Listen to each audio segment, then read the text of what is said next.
te voy a pedir unos minutos de tu tiempo para que me escuches y si en ti nace compartir para que más personas lo reflexionen, muchas gracias.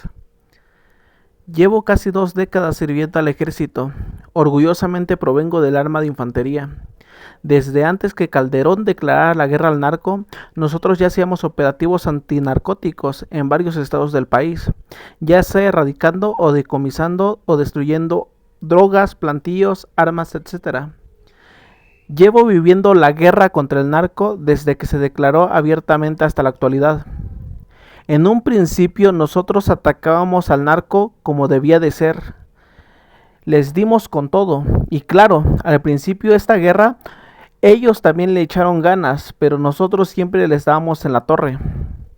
Después, hubo un tiempo en el que el narco empezó a tomar represalias contra la población civil y ponían en los puestos lonas donde nos amenazaban. Decían, si no se largan los guachos vamos a matar a sus familias. Y hubo varios compañeros que tuvieron que sacar a sus familias desprotegidas de sus estados por estas amenazas. Algunos más perdieron a sus familias a sangre fría. Otros recibimos amenazas y gracias a Dios jamás se hicieron realidad. Y otros por desgracia no tuvieron la misma suerte.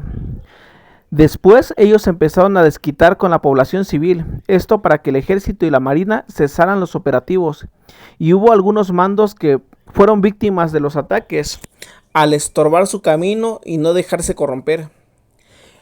En mi unidad de ese entonces perdimos a 18 compañeros en diferentes operativos, enfrentamientos y una emboscada.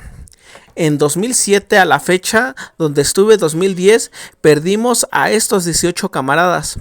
6 más fueron levantados y se desconoce su paradero hasta la actualidad y no sabemos si siguen vivos.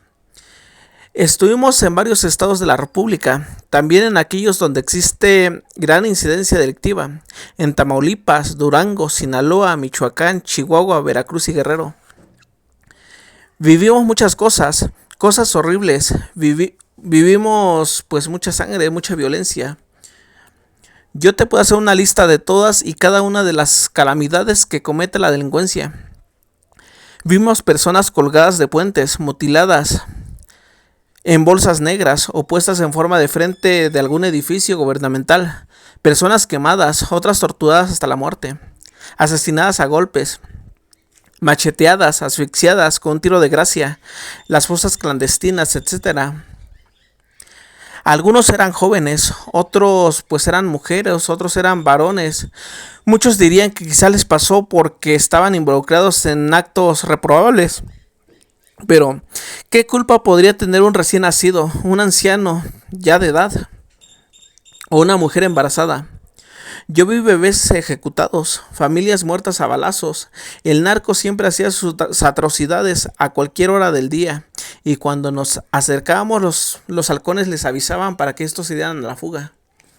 ¿Y los periódicos? Pues realmente la prensa no decía nada. Estaban pagados o amenazados para que no diga nada. Vi niños y adolescentes sin órganos, usados para venderlos, drogados, esclavizados. Vimos personas que habían estado secuestradas, algunos eran migrantes y otros eran mexicanos. Vimos muchas cosas, los vivimos, las sufrimos. Muchas veces pensé en pedir mi baja porque las cosas estaban verdaderamente horribles. Me quedé cuando entendí que había mucho por hacer y había que hacer algo. Poco a poco las familias de los sicarios abatidos fueron poniendo sus quejas ante la CNDH, así sucesivamente poniendo a sus parientes como inocentes y a nosotros los malos. Hubo sanciones, hubo amenazas, hubo traiciones y también restricciones. Ellos no dicen respeta sus derechos humanos. Con lo que acabo de contarles, ¿crees que estos criminales merecen derechos?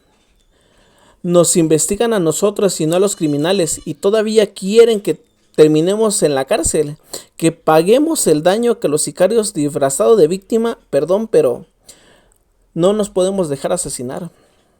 Hay algo de lo que puedes estar seguro. Después de ver tanta chingadera, la vida ya no sabe igual. Ahora nosotros los militares y marinos nos atan de manos, nos investigan. Cuando abatimos criminales y cuando a uno de nosotros muere, ¿quién dice algo? Nos están matando. La población no sabe que sufre su compatriota. Le llaman guerra a algo que a muchos no les interesa y solo quienes vivimos debemos lo que es la realidad de esta porquería. Y con todo esto, quieren que respetemos los derechos humanos de quienes carecen de humanidad. Lo más difícil de esto no son los obstáculos, las limitaciones y la censura. Lo más difícil será tener que aprender a vivir con esto hasta que mueras. Cargar con tantas cosas y estar solo en esta guerra ficticia donde le sirven la paz nacional al crimen en bandera de planta mientras nos piden que respetemos a ellos porque según son víctimas inocentes, cuando ellos ni siquiera tienen un mísero gramo de esperanza.